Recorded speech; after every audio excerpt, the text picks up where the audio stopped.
ወንድሜ ምን አይነት ቆርጥ ላድርጎ ብራዘር? መለጥ አድርጎ። ምን አልሽኝ? መለጥ አድርጎ። ስማ ይሄን ፀጉር መለጥ አድርጎ ትላለህ እንዴ? መንጠር አድርጎ አትለኝም እንዴ አባቴ? ምንድነው ደግሞ እንደዚህ የቆመው? በቤጋ ነው እንደምታጥበው? ኧረ አይን አታብዛበት በእናትህ። ስማ አይን አታብዛ ምናምን ትላለህ እንዴ? ቡዳ ማይበላው ፀጉር ይዘህ መጥተህ ሶሎ ኖ ወንድ ምን አይነት ስራ ቦታ ነው የመጣሁት? ምንድነው? ቁረጠኝ እኮ ነው ያልኩህ። ዝም በል እባክህ ቦጆ። ስማ ቅማል ባላየው የሚያልፈው ፀጉር እኮ ነው ዘብኝ የመጣው። ሪስክ ያለው ፀጉር እኮ ነው።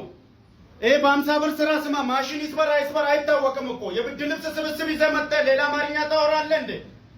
ይሄን ፀጉር እኮ በምቆርጥበት ሰዓት 300 ሰዎች ቆርጣለሁ እኮ። ስማ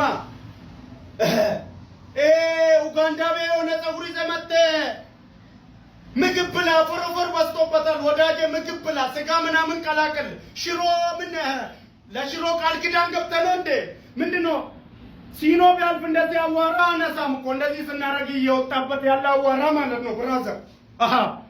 በዛ ላይ ምንድነው እንደዚህ? ይሄ ድሮስ ማለት እርዳታ የሚሰጠው ብድ ልብስ እኮ ነው የሚመስለው ወንድሜ። ተነስተውጣ ወንድሜ።